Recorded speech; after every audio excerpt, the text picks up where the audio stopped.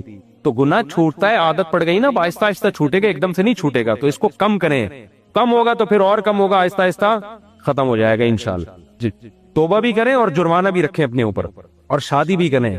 اگر in married ہیں، بیوی ہوگی تو پھر ادھر ادھر انٹیوں سے، ایک تو بیوی خود بھی حفاظت کر رہی ہوتی ہے کہ کہاں کہاں نظریں مار رہی ہے، اور پھر دوسرا انسان کا ویسے بھی ایک حلال طریقے سے اس کی خواہش پوری ہوتی تو حرام کی طرف نہیں جاتا وہ۔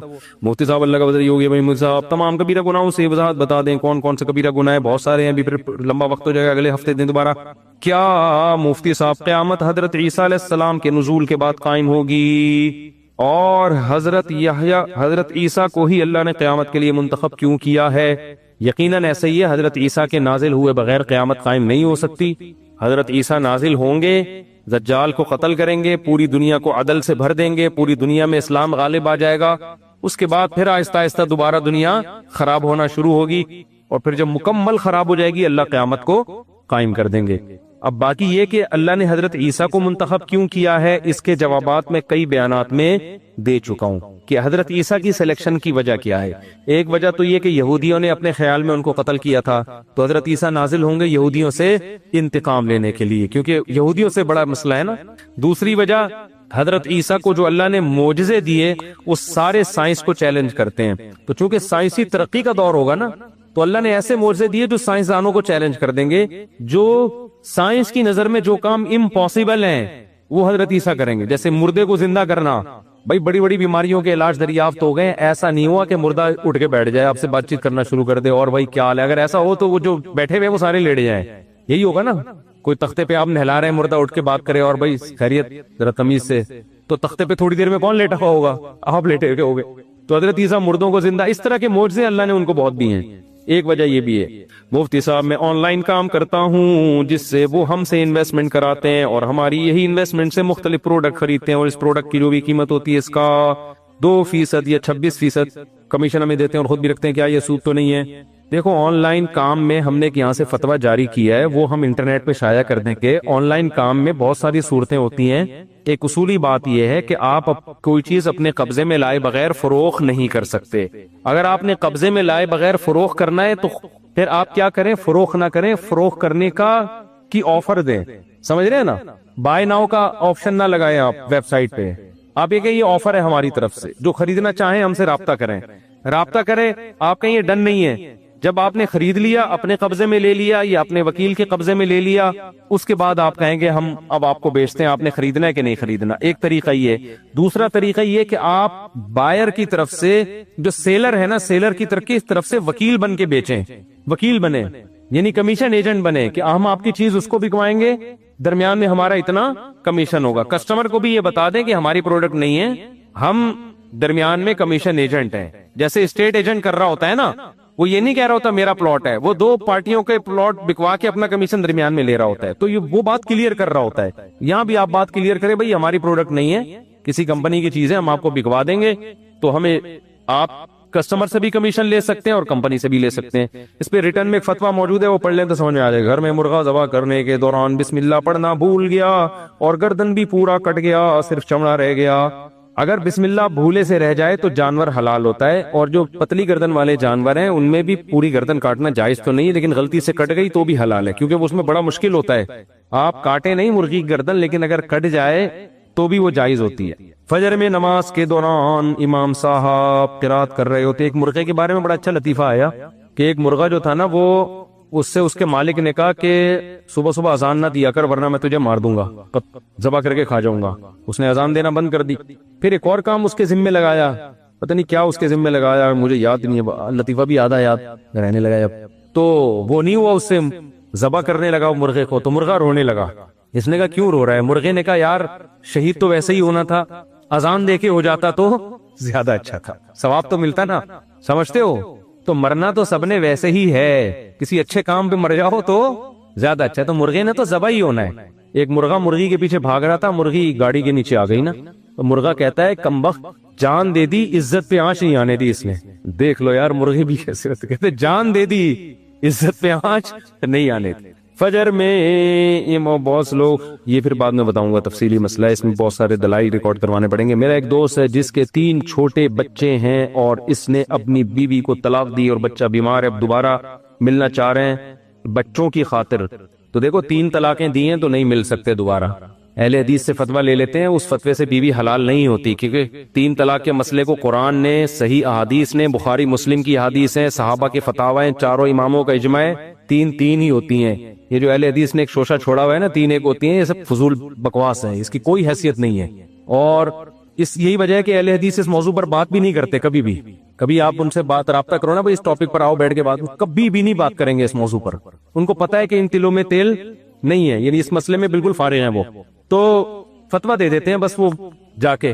تو یہ حرام ہے, اس سے اہل حدیث سے فتویٰ لینا اس مسئلے میں بالکل حرام ہے, ناجائز ہے, اس سے بیوی حلال نہیں ہوتی. 3 دے دی تو ختم معاملہ, یہ دینے سے پہلے سوچا کرو. اور غلط کام ہے 3 طلاقیں دینا, بری حرکت ہے, لیکن جب ہو جائے نا ایک کام تو پھر اسلام کا مزاج یہ ہے کہ اب آگے کی سوچو, جو ہو گیا ہے اس پہ توبہ استغفار کرو. سمجھتے ہیں؟ یہاں تک علماء نے لکھا ہے کہ اگر آپ سے کوئی گناہ بھی ہو جائے, کوئی برائی ہو گئی, آپ اللہ سے گڑ گڑا کے ایک دفعہ توبہ کر کے اس برائی کو بھول جائیں.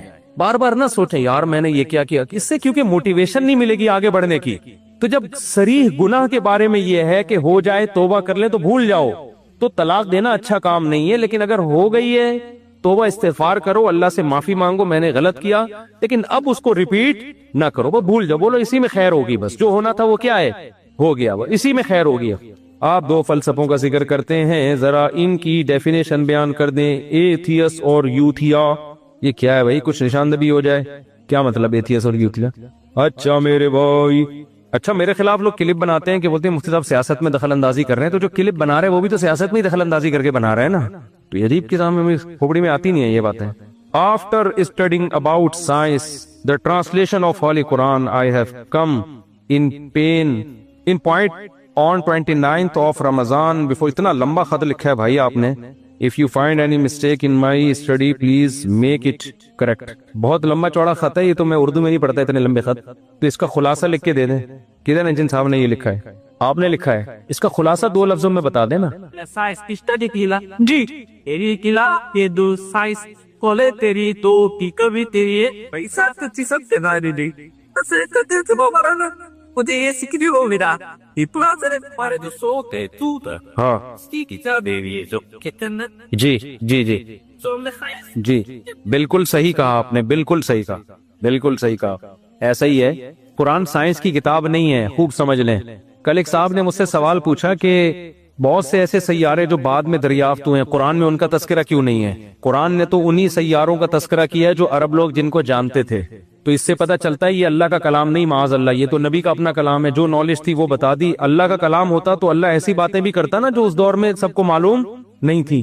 میں نے ان کو میں نے کیا جواب دیا کہ قرآن اگر ایسے سیاروں کا تذکرہ کرتا جو 1400 سال بعد دریافت ہوئے ہیں, تو عرب لوگ اس قرآن پہ ایمان لاتے یا اس کو جھٹلاتے؟ بولو نا. وہ کہتے یہ کون سی باتیں ہیں بھائی, یہ کون سا سیارہ ہے؟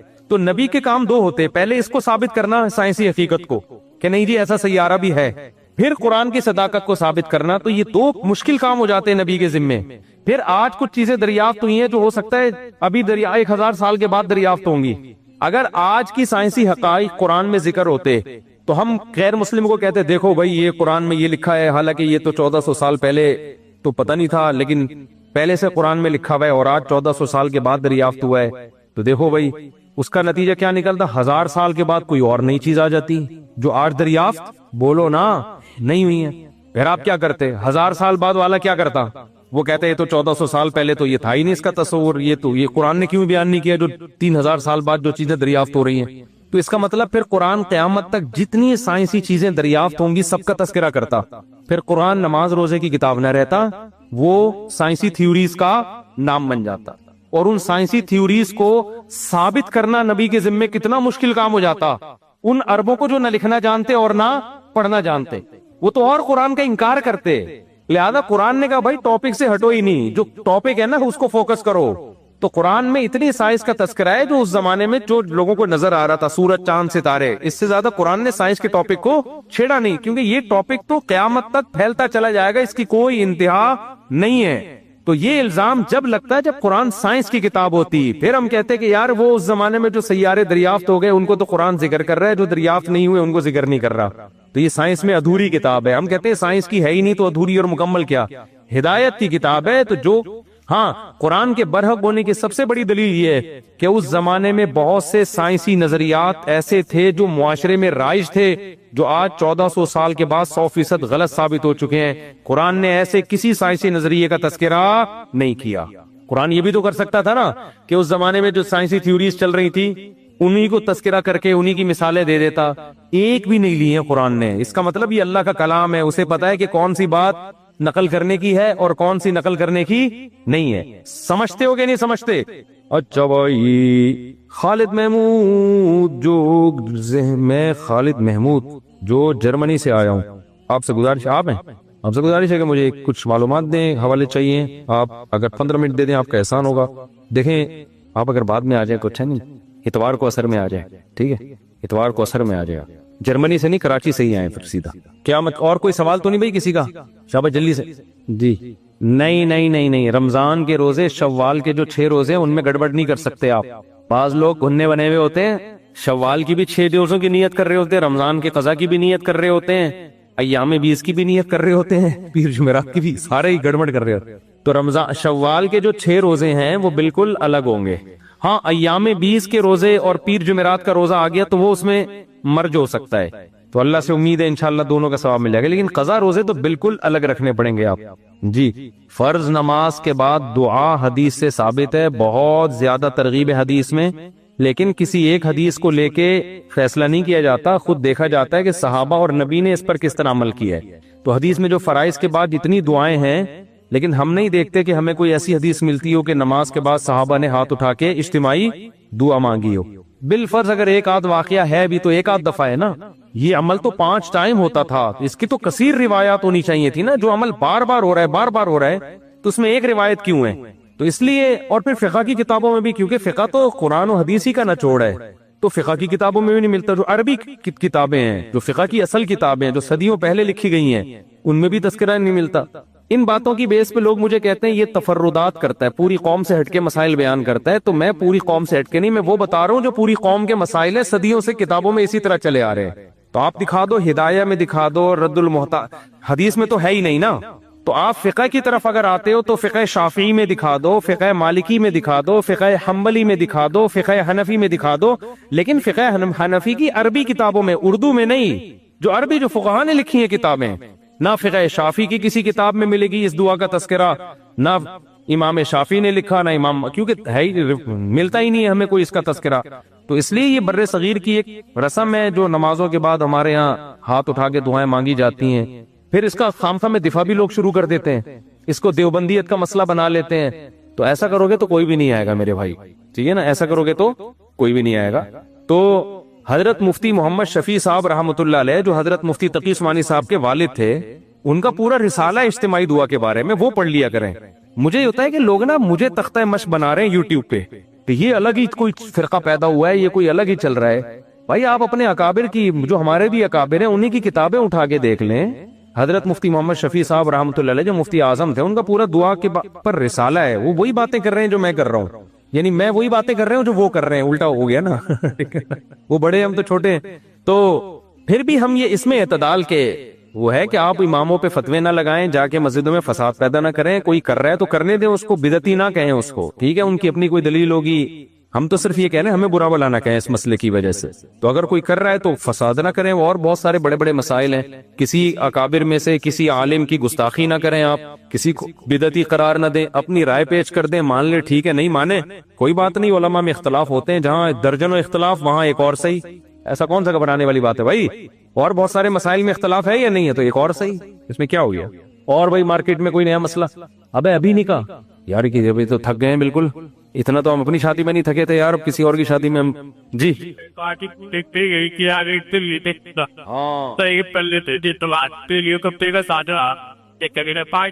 بہت اچھا، میں سمجھ گیا آپ کا سوال، میں آپ کا سوال میں آپ کا سوال سمجھ گیا.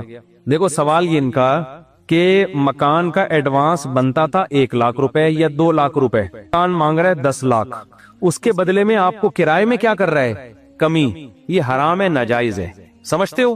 کیونکہ اصل میں وہ قرضہ لے رہا ہے, اس قرضے کے بدلے میں آپ کو سہولت دے رہا ہے, اس قرضے کے بدلے میں آپ کو سہولت دے رہا ہے کہ مارکیٹ ویلیو سے بہت کم پہ آپ کو مکان دے رہا ہے وہ. تو قرضہ لے کے نا مختلف طریقے ہوتے ہیں جس سے قرضہ لیا اس کو فائدہ پہنچانے کا. تو اس سے یہ کہیں کہ بھائی جتنا بھی ایڈوانس لو, اس ایڈوانس کی بیس پہ کرایہ کم نہیں ہونا چاہیے. ویسے کم کر دیں تو ٹھیک ہے, بہت اچھی, فری میں دے دیں, کیا جا رہا ہے. تو ایڈوانس لینا دینا ناجائز نہیں ہے, لیکن اتنا زیادہ ایڈوانس لینا جو عرف سے زیادہ ہو اور اس کی بیس پہ اتنا کم کرایہ کر دینا جو عرف سے بہت کم ہو, تو یہ پھر وہ ایڈوانس بھی واپس دے دے گا, آپ اس کو دے. پھر اس میں یہ بھی ہوتا ہے جب تک ایڈوانس واپس نہیں کیا تو یہ گھر آپ کے استعمال میں ہے, تو یہ بھی شبہ ربا کی وجہ سے حرام ہے. اس میں یہ کر لیا جائے, کسی کو پیسوں کی ضرورت ہے تو اس کو بولیں بھائی شروع کے 6 مہینوں کا کرایہ زیادہ ہوگا, 10 لاکھ ہوگا, اور پھر باقی کرایہ بہت تھوڑا ہوگا, تو پھر یہ ایڈوانس اس کو دے دیا جائے, یعنی وہ مالک بن جائے اس کا, پھر یہ قرض نہیں ہوگا.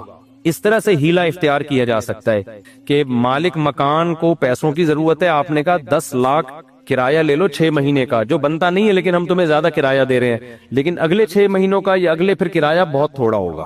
پھر یہ قرضہ نہیں ہوگا بلکہ یہ مالک مکان مالک بن گیا اس کا. وہ ایڈوانس آپ نے اس کو کرایہ بہت زیادہ دے دیا, اس سے اس کی بھی ضرورت پوری ہو جائے گی پیسوں کی, اور آپ کی مکان کی ضرورت بھی پوری ہو جائے گی. اس طرح سے تو جائز ہے, اس کے علاوہ جائز نہیں ہے. جلدی لاؤ دولہا کو یار, آپ تو 2 منٹ بیٹھ جائیں, دولہا خوش ہو جائے گا. آپ لوگ جائیں گے نا تو دولہا پھر ناراض ہوگا کہ میری جیسی شادی کی ٹائم آیا سب اٹھ کے چلے گئے. بس میں 2 منٹ میں آپ کو پتا میں نکاح کتنی جلدی پڑھاتا ہوں. دولہا کہاں ہے, جلدی سے بلاؤ بھائی, جلدی, بہت لیٹ آئے ہیں آپ, غلط کیا نا آپ نے. آپ کا نام کیا ہے؟